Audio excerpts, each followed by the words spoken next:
किशोरी जी से चंद्रानना सखी ने पूछा, हे प्रियाजू,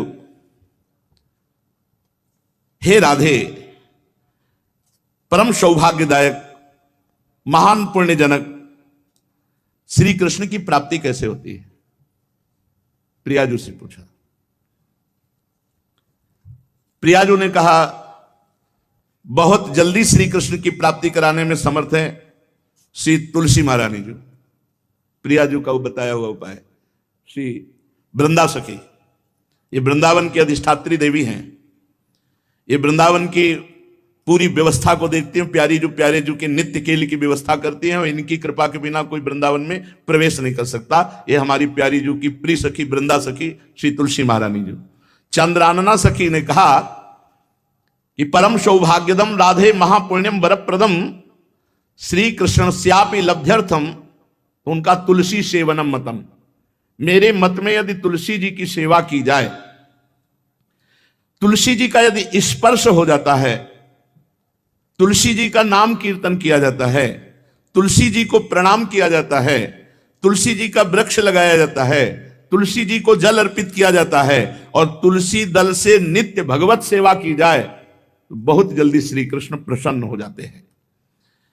प्रतिदिन जो तुलसी जी की भक्ति करता है, तुलसी का पौधा रोप करके तुलसी जी का सिंचन करना, तुलसी जी को तिलक लगाना, तुलसी जी को माला पहनाना, तुलसी जी की परिक्रमा करना, तुलसी जी को प्रणाम करना, वो कोटि सहस्त्र युगों तक ऐसा महान सुकृत होता है कि भगवान श्री कृष्ण के नित्य समीप रहता है जो तुलसी जी की सेवा करता है। जब तक मनुष्य की लगाई हुई तुलसी की शाखा प्रशाखा बीज पुष्प सुंदर दल से तुलसी जी सुशोभित होती है, तब तक हजारों कल्पों में श्री हरिधाम में रहते हुए उसका कभी पुण्य नष्ट नहीं होता। जैसे एक दिन 1000 कल्प, 2 दिन 2000 कल्प, वो भगवान के नित्य धाम में महान सुकृत के बल से भगवत धाम में रहेगा जो तुलसी जी का पक्का मान लीजिए। जब स्वयंसी में से तो तुलसी जी रोपण करके तुलसी जी का एक वन लगाया था और रोज नवीन नवीन मंजरी तुलसी दल लेकर प्रभु के चरणों में, कहीं ना कहीं तुलसी जी की कृपा हुई। वृंदावन, ये वृंदा अधिष्ठात्री देवी वृंदावन की है, इनकी कृपा के बिना। हे चंद्रादने, संपूर्ण पत्रों और पुष्पों को जो उतार करके सम्मान पूर्वक पहले प्रार्थना करनी चाहिए, हे वृंदा देवी, हे तुलसी जी, भगवान श्री हरि की पूजा के लिए या प्रियाजू की पूजा के लिए हम आपके कुछ मंजरी कुछ दल लेकर के सेवा करना चाहते हैं, आप कृपा करके मुझे दीजिए, और फिर उतार लें। ऐसे नोचना नहीं, बहुत सम्मान से बहुत प्यार से, तो तुलसी जी प्रसन्न होते हैं।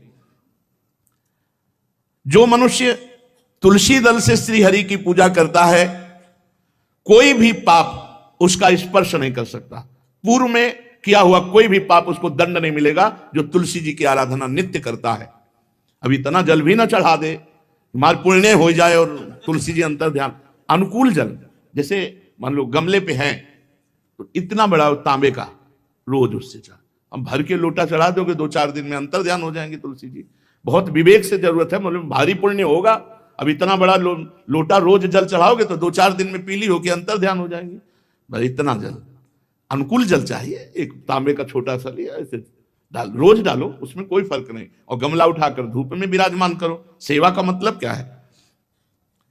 जो तुलसी जी को जल अर्पित करके तुलसी जी की सेवा करता है, हरि चिंतन करता है, कभी कोई पाप उसका स्पर्श नहीं कर सकता। 100 भार सोना, 400 भार चांदी का जो दान करने का फल होता है, वो एक तुलसी दल उतार, जो अपने द्वारा लगाई हुई तुलसी दल, वो हरि के चरणों में अर्पित करो। ये 100 भार सोना और चांदी बराबरी नहीं हो सकती। कितना महत्व है। जो रोज तुलसी दल चयन कर, द्वादशी को ना चयन करे, द्वादशी को मतलब बहुत बड़ा अपराध लगता है तुलसी दल का, इस मतलब तुलसी के वृक्ष का भी स्पर्श ना करे। प्रणाम नमस्कार दूर से, एक भी दल नहीं टूटना चाहिए। द्वादशी को ऐसा हमने महापुरुषों से सुना है कि मंजरी और पत्र उतारना ये ठीक नहीं, बिल्कुल नहीं ठीक है। ब्रह्म हत्या का फल लगता है, अगर जो पाप लगता है अगर कोई द्वादशी को तुलसी चयन, बहुत सावधानी से। जिसके घर में तुलसी का बगीचा होता है, कई पौधे होते हैं, उसको कहीं तीर्थ जाने की जरूरत नहीं, उसका घर तीर्थ है जिसके घर में तुलसी के पौधे हैं। और यमराज कभी उस घर में किसी भी मरने वाले को लेने नहीं आएंगे। जिसके घर में तुलसी, लगा लो भैया तुलसी लगा लो घर में, काहे कोई यमराज को आने दोगे, सबके घर में तुलसी। कितना सुंदर पहले था, घर में आंगन होते थे, आंगन में एक बहुत बड़ा, और फिर उसमें तुलसी जी, और फिर उसमें 2-4 नर्मदेश्वर और शालिग्राम ऐसे, और फिर घर का हर व्यक्ति जल चढ़ाना, प्रणाम करना, नमस्कार करना, चार पर। कितनी पवित्र पद्धतियां हमारी थी। जिसके घर में तुलसी जी विराजमान होती, उसके घर में यमराज कभी नहीं जाते। जो तुलसी जी का सेवन करता है उसकी सारी कामनाएं तुलसी जी पूर्ण कर देती है। तुलसी जी को लगाना, तुलसी जी का पालन करना, तुलसी जी को सिंचन करना, तुलसी जी का दर्शन करना, तुलसी जी का स्पर्श करना, मनुष्य के द्वारा जो मन, वाणी और शरीर से पाप हो गए सबको तुलसी महारानी क्षमा कर देती है, दग्ध कर देती है। पुष्कर आदि तीर्थ, गंगा आदि परम पावन नदियां, ये सब जो स्नान आदि अवगाहन आदि करने का फल देते हैं, वो केवल तुलसी जी घर में विराजमान है उसको फल मिल जाएगा। कितने बढ़िया। जो तुलसी जी की नवीन मंजरी प्रभु के चरणों में अर्पित करके प्रणाम करता है, वो चाहे कितना भी अपराध किए हो, वो कभी यमपुरी को नहीं देखेगा, कभी यमराज के पास नहीं जाएगा।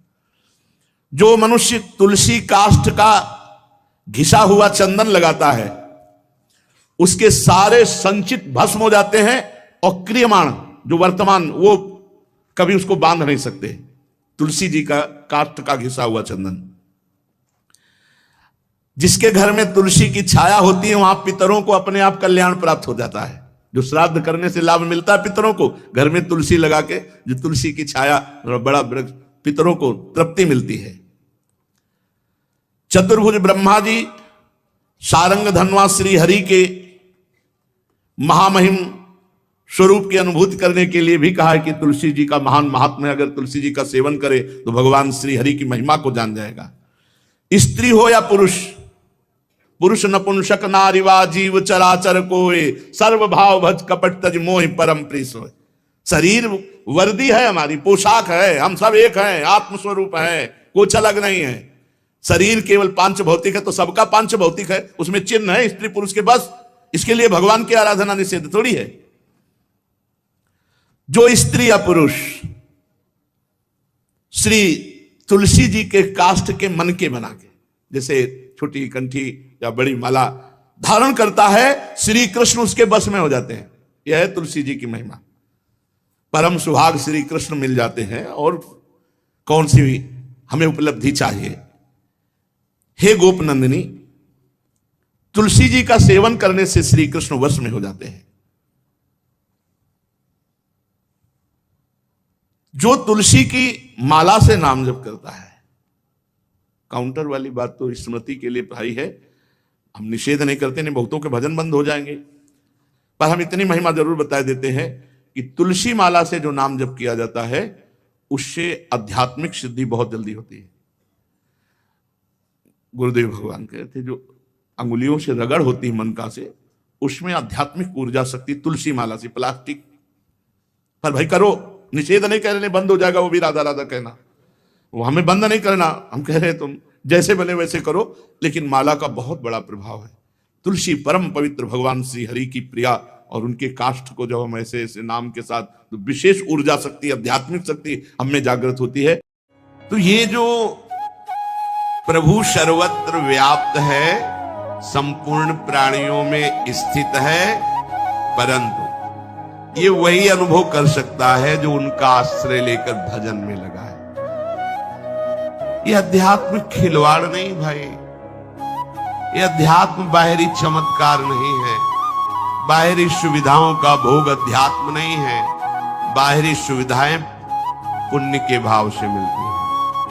तुम्हारा पुण्य शुभ जोरदार है तो बाहरी सुविधाएं घेर लेंगी आके, पाप जोरदार हो गया तो बाहरी सुविधाओं को हरण कर लेगा। पुण्य पाप का बल भजन के ऊपर नहीं पड़ता, इसीलिए इस जन्म में भगवत प्राप्ति निश्चित है, अगर आप चाहो तो। इसमें प्रारब्ध जो पुण्य पाप का है कोई प्रभाव नहीं डाल सकता। पुण्य बल से खूब वैभव बढ़ जाए या पाप बल से सब अपहरण हो जाए, कोई फर्क नहीं पड़ता, वो उपासक भजन बल से युक्त रहता है। अब जो भजन नहीं करते हैं तो भगवान दूसरी बात कह रहे हैं। पहले तो कहा मैं सब में व्याप्त हूं, संपूर्ण प्राणियों में भगवान है, सब रूपों में भगवान है। अब जो भगवान कह रहे हैं ये थोड़ी समझ की बात है। क्या कह रहे हैं? मत स्थान सर्वभूतानि न चाहम तेषु अवस्थिता, मैं उनमें नहीं हूं और वो मेरे में नहीं। अभी क्या कह रहे? मया तत्विदम सर्वम जगद अव्यक्त मूर्तिना, मैं ही संपूर्ण प्राणियों में स्थित हूं, चाहे वो परा प्रकृति हो चाहे अपरा प्रकृति हो, जीव हो या माया हो, मैं ही मैं हूं। समझ में आ गई? क्योंकि बहुत बार सुना है। अब एक भगवान बात कह रहे, आश्चर्य में कह रहे, न चाहम तेषु अवस्थिता। पहली बात का मया तद्विदम सर्वम जगद अव्यक्त मूर्तिना, मैं सब में विराजमान हूं। पहली बात के विरुद्ध भगवान यहां बोल रहे, मैं उनमें स्थित नहीं हूं, मैं सब में स्थित हूं, सब में। अब इसमें कह रहे भगवान, न चाहम तेषु अवस्थिता, मैं उनमें स्थित नहीं हूं। किन में? जो मेरा आश्रय लेकर भजन नहीं कर रहे हैं। जब सिद्धांत में बोलेंगे तो बोलेंगे क्रूर पापी दुष्टात्मा में भी भगवान विराजमान है, और भगवान यहां स्वयं कह रहे मैं उनमें नहीं हूं। इसका भाव समझे, बड़ा सूक्ष्म भाव। जैसे उदाहरण में समझेंगे आप, भगवान ने कहा कि आत्मा का जन्म मरण नहीं होता है, न कोई जन्मता है न कोई मरता है, जो आत्मस्वरूप है। पर अर्जुन, यदि तुम मानते हो जन्म मृत्यु को, आत्मा का नहीं होता, न जायते मृत्युं कदाचित्। लेकिन यदि तुम मानते हो तो जातस्य ही ध्रुव मृत्यु, जिसका जन्म हुआ निश्चित मरेगा। दो बात के ना। पहली बात में ना किसी का जन्म है ना किसी की मृत्यु है। किसकी? जो आत्मस्वरूप में स्थित है उसको यह अनुभव होगा। लेकिन जो शरीर में स्थित है, जो जातस्य ही ध्रुव मृत्यु, वो जन्मा मरेगा निश्चित। अब यहां बात समझो। पहले शब्द में भगवान बता दिया कि मैं सब में हूं। अब फिर कह सकते कि जब भगवान हमें है तो हमारे कल्याण में अब कमी क्या हो सकती? भगवान ही आकर विराजमान है। भगवान कर मैं उसमें नहीं हूं। किस बात में समझना होगा। यदि मैं उसमें स्थित होता तो जो परिवर्तन उसका होता वो मेरा भी होता। मैं तो अविनाशी हूं और वो स्थित है विनाशी शरीर भाव में, तो मैं उसमें नहीं हूं। उसके भाव में मैं नहीं हूं, इसलिए मैं नहीं हूं। सूक्ष्म भाव समझना। क्योंकि अगर मैं हूं उसके भाव में तो मेरा भाव आएगा। मैं अविनाशी हूं तो वो अविनाशी होगा, मैं चिदानंद हूं तो चिदानंद होगा। ये सब मेरे लक्षण उसमें नहीं है। क्यों? क्योंकि वो विनाशी शरीर भाव में, इसलिए मैं नहीं हूं। होते हुए भी मैं नहीं हूं। आत्मा का जन्म मरण ना होते हुए भी जन्म मरण होता है। ये गूढ़ विषय पवित्र बुद्धि में समझ में आएगा। उसका परिवर्तन होता है तो मेरा परिवर्तन होता है, उसका नाश होता है तो मेरा नाश होता है, उसका अभाव होता है तो मेरा अभाव होता है। लेकिन मेरा न कभी अभाव होता है, न परिवर्तन होता है, न नाश होता है। क्यों? क्योंकि मैं उसमें हूं ही नहीं। किसमें? जो मेरा आश्रय लेकर के भजन करते हैं उनको ये अनुभव आएगा कि मैं उनमें हूं, वो मेरे में है। और जो मेरा आश्रय नहीं लेते, भजन नहीं करते, तो वो किसका आश्रय लिए? परिवर्तन विनाशशील शरीर संसार का। इसलिए मैं उनके भाव में नहीं हूं। तो भाव में नहीं तो नहीं है। हमारे भाव में भगवान नहीं तो कहीं भगवान नहीं है। वो दुष्ट नीच पापी ऐसा दर्शन होता है। हमारे भाव में भगवान है तो सर्वम खलविदम, सब जगह भगवान। बात समझना, मैं नहीं हूं उनमें। तो कहते परिवर्तनशील अगर शरीर है, पंचभूत है, तो पीछे तो भगवान ने कहा कि अपरा प्रकृति भी मैं हूं, तो पंचभूत भी तो भगवान है। तो बोले वो मानता कहां है? वो मानता का उसके भाव में नहीं है ना, इसलिए मैं नहीं हूं। समझ पाए? होते हुए भी भगवान ने मना कर दिया कि मैं नहीं हूं। बोले भगवान क्यों नहीं देख रहे, उनको क्यों नहीं बचा रहे? क्योंकि वहां नहीं है। नहीं है तो सर्वम, सब जगह भगवान, तो वो मानता कहां है? उसने पुकारा कहां? उसने भजा कहां? इसीलिए सब हो रहा है। ये बड़ा सूक्ष्म विषय है। तात्पर्य है परिवर्तनशील नाशवान अभाव में यदि तुम्हारा भाव है तो भगवान तुम में रहते हुए भी तुम में नहीं है उन्हीं की धरा में हो, पर तुम्हारे भाव में नहीं रहा तो नहीं है भगवान। जैसे शिल्पिल्ले बाई को कोई आकार विग्रह नहीं दिया था गुरुजी ने, ऐसे पत्थर को टुकड़ा दे, प्योर पत्थर, कोई आकार नहीं, और कहा ये तुम्हारे भगवान श्याम सुंदर है। उनके भाव में आया मेरे भगवान श्याम सुंदर, छाती से हृदय में लगाया, रात दिन उन्हीं को प्यार दुलार। अब जब ब्याह हुआ तो पति की तरफ हेर ही नहीं रही थी। पति ने देखा कौन सा, किसकी छवि, क्या, तो देखा एक पत्थर का टुकड़ा। हमसे ब्याह किया, हमारी तरफ तो देखे पत्थर के टुकड़े दे रहे जल में। व्याकुलता कूद पड़ी, अब तो प्राण त्याग देंगे, अपने प्रभु के बिना मैं नहीं जी सकती। जल से निकल करके पत्थर का टुकड़ा, सामने ललित त्रिभंगी मुरली मनो है ना उस पत्थर में, उसके भाव में नहीं है ना, वो फेंक दिया पत्थर का टुकड़ा। वहां भांग जिससे बांटी जाती थी वो बट्टा धन्ना जी को दिया, ये भगवान है तुम्हारे। बालक थे तो शालिग्राम भगवान को नीचे बैठाल दिया और बट्टा को ऊपर से रख दिया। बोले बड़े ठाकुर चाहिए कि छोटे? बोले हमें तो बड़े ठाकुर चाहिए। तो हाँ, बड़े वाले ऊपर स्वामी है, ये ले, बस नहा के इनको नहला देना और पवा के इनको पा लेना। साक्षात ठाकुर साथ घूमते थे ना। भांग के बट्टे में अगर हमारा भाव नहीं तो नहीं है ना, वो तो भांग का बट्टा, कोई श्री विग्रह थोड़ी हमारे लिए नहीं है, उनके लिए है। बस ये बात समझना है। न चमत स्थानि भूतानि, संपूर्ण प्राणी जो वो मेरे में नहीं। पहले में बताया कि मैं सब में हूं, उसकी बात के विरुद्ध में बोले कि मैं उनमें नहीं हूं। अब इसमें दूसरी बात में सब मेरे में है, उस बात के विरुद्ध कह रहे वो प्राणी मेरे में नहीं है, क्योंकि यदि मेरे में स्थित होते तो मेरा निर्विकार स्वरूप हो, निर्विकार हो जाते। बोले नहीं, अब ये तो भगवान में स्थित है, ये तो भगवान के समान है, क्योंकि भगवान में स्थित नहीं है, वो विकारों में स्थित है। इसलिए भगवान कह रहे वो मेरे में स्थित नहीं है, मैं उसमें स्थित नहीं हूं। प्रभु जैसे निर्विकार हैं वैसे ही वो निर्विकार हो जाएगा। प्रभु जैसे परमानंद में है वैसे वो परमानंद हो जाएगा। प्रभु सब काल में, सब समय में, सब व्यक्तियों में है, तो ऐसे ही उसको अनुभव हो जाएगा मैं ही सब में हूं, जो यहां तो सारे जगत में भेद खत्म। तो मैं उनमें स्थित नहीं हूं, वो मेरे में स्थित नहीं है। कौन? जो प्रभु से विमुख है।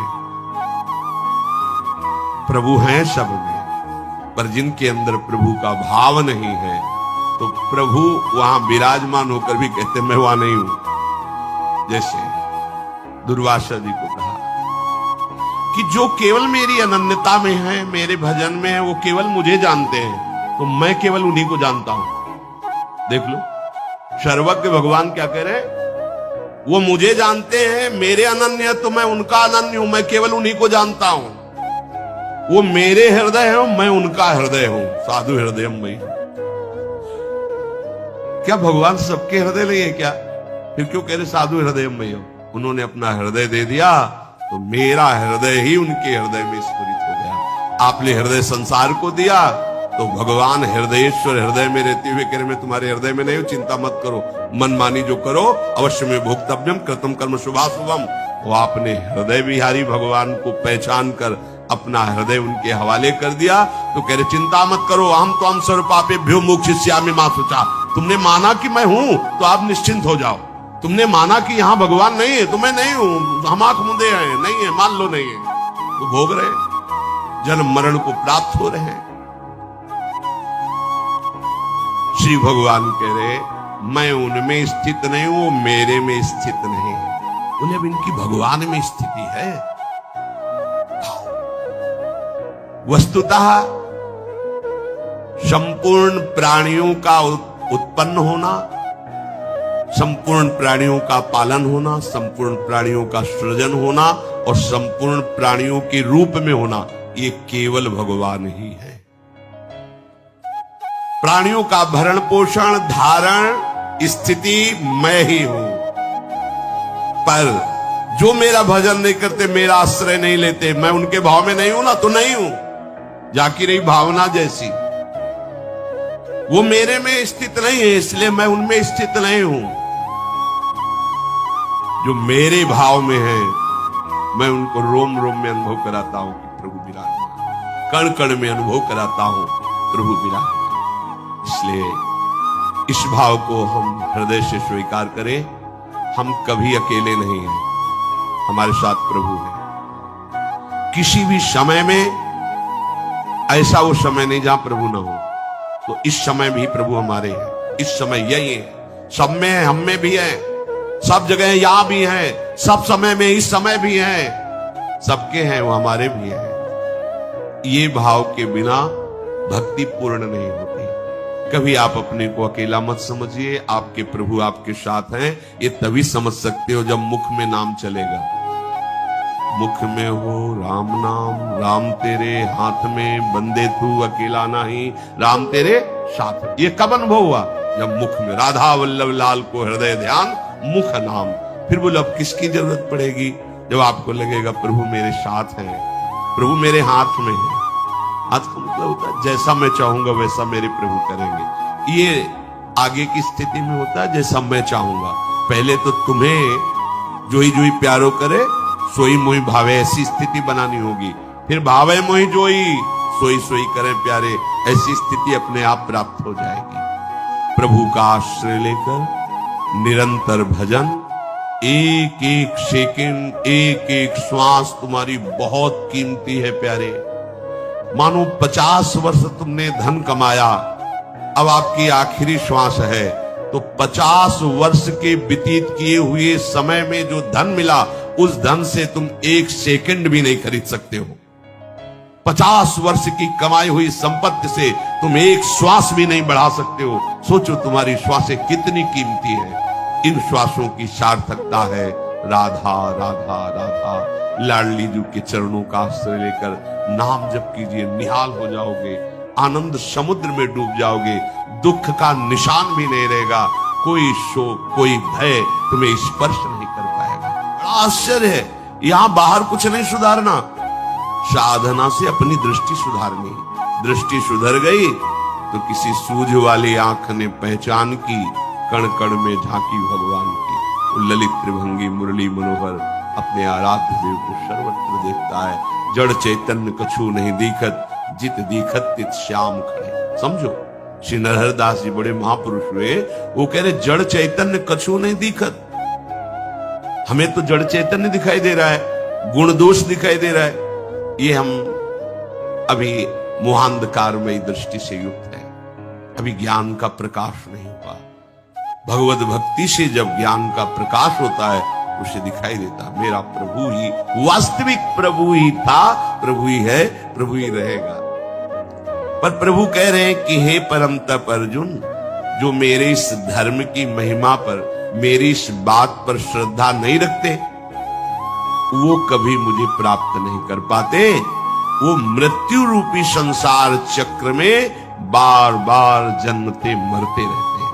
श्री भगवान के अपने लोग देखो, अरबों जन्म हो गए, बार बार जन्म, बार बार मरण।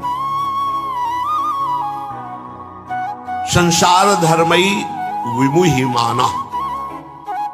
ये संसार प्रकृति ऐसा है कि हमें घसीट लेता है और मोहित कर लेता है। बिल्कुल ऐसा सत्य लग रहा है, बड़े आश्चर्य की बात कि ये शरीर सत्य है और इसी शरीर से कई शरीरों को फूंका जाता है। रिश्तेदार, नातेदार, व्यवहारी, पुत्र, पत्नी, कोई भी पधारा तो उसको ये ज्ञान नहीं हो रहा कि शरीर नाशवान है, इसकी ये दुर्दशा होती है। थोड़ी देर के लिए भले वो दूसरों का जो कोई रोता है ना, तो समझाते भैया ऐसे ही सबका शरीर ऐसे ही नष्ट होगा, हमें तुम्हें भी मरना पड़ेगा, यही गति होती है। अब चुपा जाओ, जितने हैं उन्हीं में राग कर लो। 2 लड़के बचे हैं, उन्हीं को प्यार दुलार करो। ये नहीं कहता कि सब देख रहे हो क्या हो, और वो गाते भी चलते हैं सत्य बात, कहते हैं राम नाम सत्य है, सत्य बोलो मुक्ति है, भगवान का नाम परम सत्य है। ये सब लोग देहात में यही गाते हैं, जब शव ले जाते हैं तो शव यात्रा में गाते राम नाम सत्य है, पर स्वीकार नहीं करते, केवल गाते हैं। स्वीकार कर ले कि सत्य तो केवल हरे नामई, हरे नामई, हरे नामई केवलम, सत्य तो केवल भगवान का नाम, तो जीवन सार्थक हो जाए। पर बड़े आश्चर्य की बात है, ये अपने शरीर को सत्य मानते हैं, कुटुंबियों के स्नेह को सत्य मानते हैं, धन संपत्ति को सुख रूप मानते हैं, उत्पत्ति विनाशशील प्रतिक्षण परिवर्तनशील जगत के व्यक्ति वस्तु पदार्थ घटना को सत्य मानते हैं। कौन? जिन्होंने भगवान की तरफ दृष्टि नहीं की, तो उन्हें फिर बार बार दुख सुख जन्म मरण परिवर्तन ये प्राप्त होता रहता है। जिस योनि में जाते हैं उसी योनि में आसक्त हो जाते हैं, फिर अगली फिर अगली, कब तक भागते रहेंगे? थक गए। अरे थोड़ा तो विचार करो, कब तक? कोई यहां टिकने का स्थान ही नजर नहीं आ रहा। माता पिता के चरणों में सर रखकर स्वतंत्र होकर के तो कितने दिन वो अंतर्ध्यान हो जाएंगे? किसको हम माने अपना, क्या अपना माने? चलो शरीर को लेकर स्वस्थ है, कब नष्ट हो जाए? कोई एक तो ऐसा होना चाहिए जो मेरा अविनाशी मित्र हो, सदा सदा मेरी रक्षा करे, मुझे सुख प्रदान करे। जब ऐसी मांग होगी तो वो केवल एक निकलते हैं, प्रभु, दूसरा कोई नहीं। पूरी सृष्टि को छानने के बाद